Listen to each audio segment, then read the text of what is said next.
But for me, brothers and sisters, in my books, there's something far more dangerous, far more severe than simply being a sheep, a copier of a culture that's not yours. There's something far more severe. You know what that is?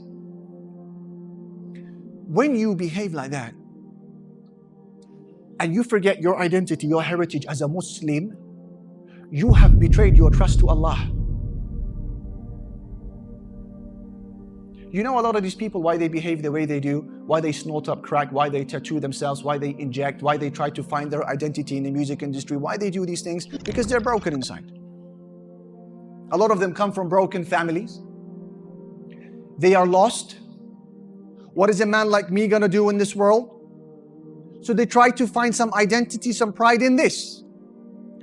You, however, as a Muslim, Allah has given you answers. You know, this is the problem.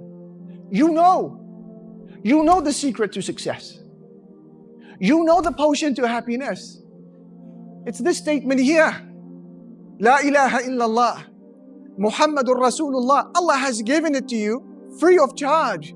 And instead of serving this religion to the people, you serve them up crack and you say it's okay because they are kuffar. Who is more of a criminal in your eyes? I ask you. Is it the average Tom, Dick and Harry who doesn't help ill people? He's no doctor. Or is it the doctor who has the antidote but he hides it from the people? Who is more of a criminal in your eyes? Who is more of a criminal, the one who has no money and so he looks past the masakeen, the poor, or the one who has money but then he looks over the poor people? Who is more of a criminal in your eyes?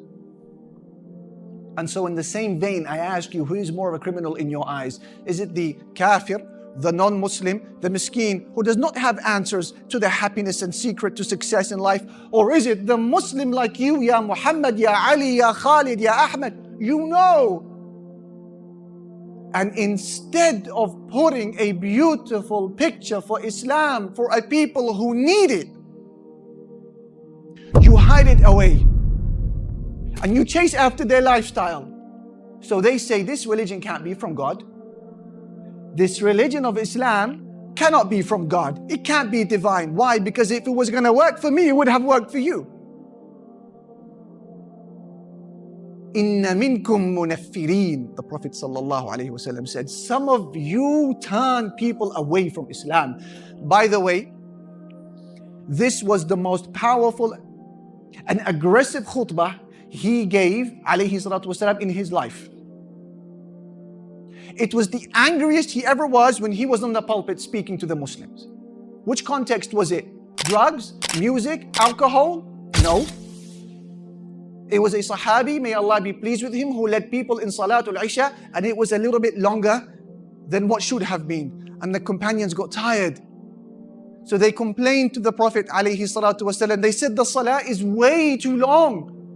And so he got onto the pulpit and he shouted the place down, alayhi salatu wasalam. And he said, some of you are turning people away from the religion of Allah.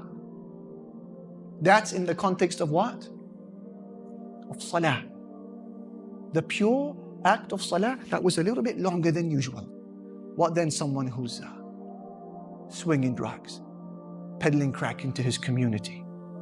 Thousands of people becoming skagheads and dopeheads and nitties because of his product, because of his food. What do you make of such a person? And how severely has he turned people away from the religion of Allah Jalla Jalaluhu? That is a question that you're going to have to take up with the Prophet alayhi salatu wasalam. Imagine his blessed and radiant face looking straight into your eyes on the day of reckoning when he says to you in disappointment and sadness and anger, he said, I bled over this religion. And I lost family, and I lost friends, and I lost my country, I lost my people for Islam. Why are you undoing everything that I did in my 23 years? You weren't a good Muslim, you could have kept yourself to yourself. You went out and you showed the world Islam is not a solution through the product you put onto the fields. Then imagine yourself standing on the bridge, the Sirat, thinner than your hair and sharper than a blade. And this is a sirat that moves, a sirat that speaks, a bridge that talks. It has pincers and knives and spears and blades and chains and hooks. And imagine your homeboys now crossing over and they don't make it. They fall into oblivion. And now it's your turn to cross over. And then one of those men turns back and he catches a glimpse of your face and he says, Ya Rab, that was a Muslim right there. That was my friend. I knew him. Not once did he tell me about you.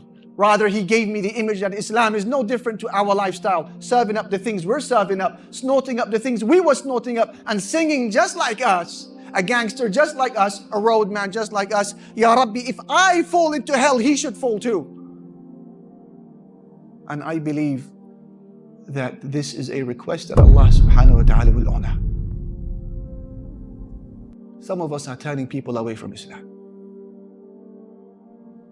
We as Muslims are supposed to be picking people up from kufr, from disbelief, from confusion, from misery. Why is it now that the Muslim has become a man who's roaming the street picking up cigarette butts because he's now gagging for another rap? People should be coming to our ends, the Muslim ends, looking for answers, looking for guidance, looking for knowledge, looking for information about this honorable Prophet Muhammad sallallahu alaihi wasallam. They should be coming to our ends looking for security. Now they come to our ends, if they dare, wearing riot gear, bulletproof jackets. Why? Because they fear for their lives. What have we become?